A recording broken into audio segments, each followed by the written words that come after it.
The Winkies, it's sort of it was an exercise in expediency. I think there would be pressure from the from management and the record company to actually promote this record and to find a way of getting Brian on the road. So when he stumbled onto this pub rock band, who were very good and looked the part, it's an instant band.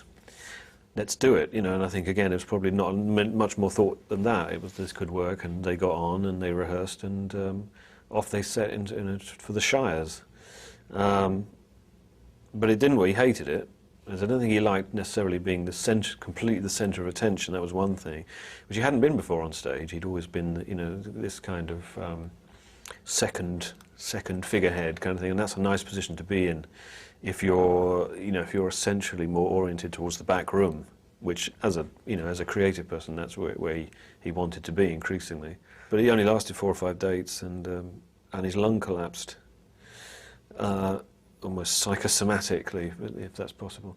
But a number of instances in Brian Eno's life where he's hospitalised or is bedridden, and you know, it's a sea change occurs because he has time to lie there and think about nothing but what am I going to do now.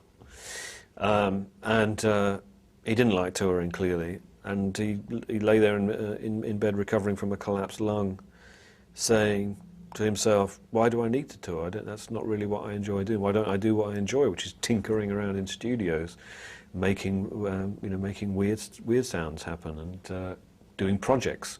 So it's again back to this idea of art, you know, rolling out of bed in the morning and doing art, not being a show pony, you know, around the sticky, flawed venues of Great Britain and elsewhere.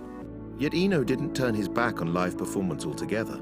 In fact, within 2 months of the final Winkies shows, he was back on stage with Gavin Bryar's anarchic Portsmouth Symphonia Ensemble at the Royal Albert Hall, recordings of which he would eventually produce for its release later in the year. Elsewhere, Island Records had secured the solo services of ex-Velvet Underground artists John Cale and Nico, and to promote the label's signing of these icons, suggested a show which would include ex-Soft Machine guitarist Kevin Ayers and Eno himself. Despite his reluctance to appear live, the Velvets had been one of Eno's key inspirations while at art school, a group that fused the avant-garde with a pop aesthetic, and he found the idea of playing with his teenage idols too tempting to resist. In June, the 4 very different artists performed at London's Rainbow Theatre.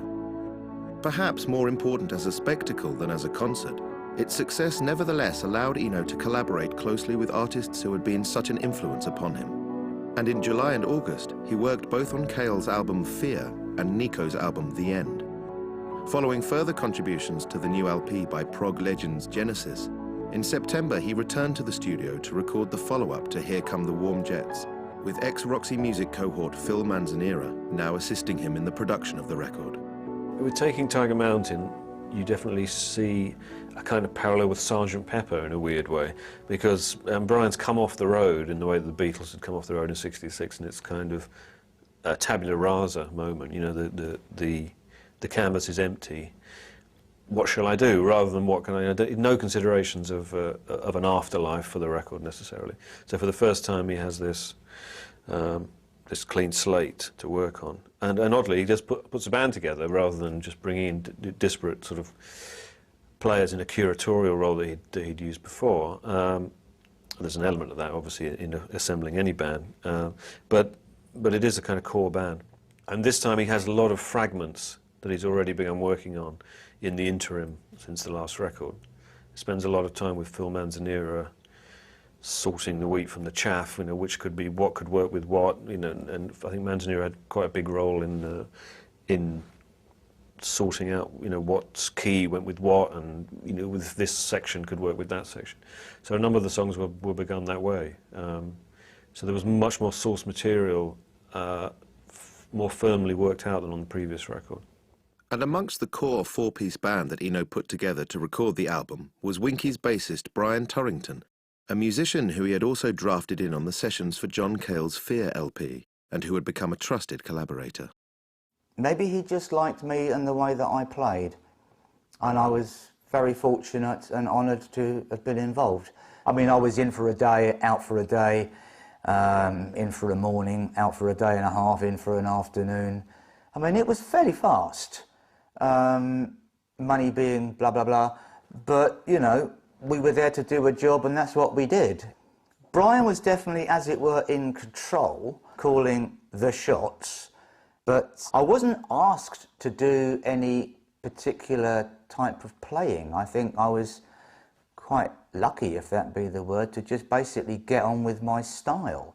What I seemed to do worked good enough. In other words, if it ain't broke, don't fix it. Simple as that. You have a very, very, very basic chord sequence. It goes that chord for that number of bars, that chord, blah, blah, blah, that chord, there you are. What you do with it, have a good time. I'm not going to write notes down, I'm not going to dictate, I'm not going to go batten and that. So people improvised, and it was like an experiment. And on the title track, I played piano on it. Now, I was there as bass player, and I was downstairs with the piano, and there was half a dozen people upstairs, and they were done the title track, and a set of headphones there, and they were doing something, and it was coming through. And I was sort of, oh, I'll just play along. I wasn't doing anything, and that was really spontaneous. And it's nice when those things happen. Very rarely, but that's the way it went. Released in November 1974, the album failed to chart both in the UK and the US. Yet the music press were far more receptive and positive than they had been for Here Come the Warm Jets, and Taking Tiger Mountain by Strategy was roundly acknowledged as the work of a unique voice in popular music. It wasn't so much that Taking Tiger Mountain was a more conventional record than Here Come the Warm Jets and was therefore better received.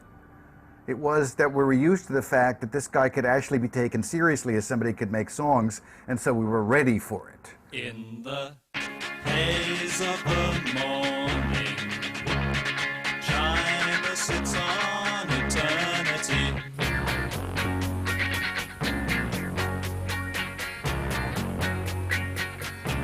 And the Taking Tiger Mountain by Strategy is obviously a very different record from Here Come the Warm Jets. It's actually a far more focused record. The eclecticism that we see on Here Come the Warm Jets isn't as present there. And I think for one significant reason is that he's actually got a band with him. But more importantly than even having a band, I think he's got Phil Manzanera there very much in the co-producer's role. If you look at the songs themselves, quite a number of them are structured in such a way that, you know, the break does come at the expected time. The sound of what is created in there might not be what you expect. There's definitely a sense of organisation in those songs, which is quite orthodox in a sense. Again, I think there's a balance being achieved between a kind of avant-garde gesture and a rock gesture.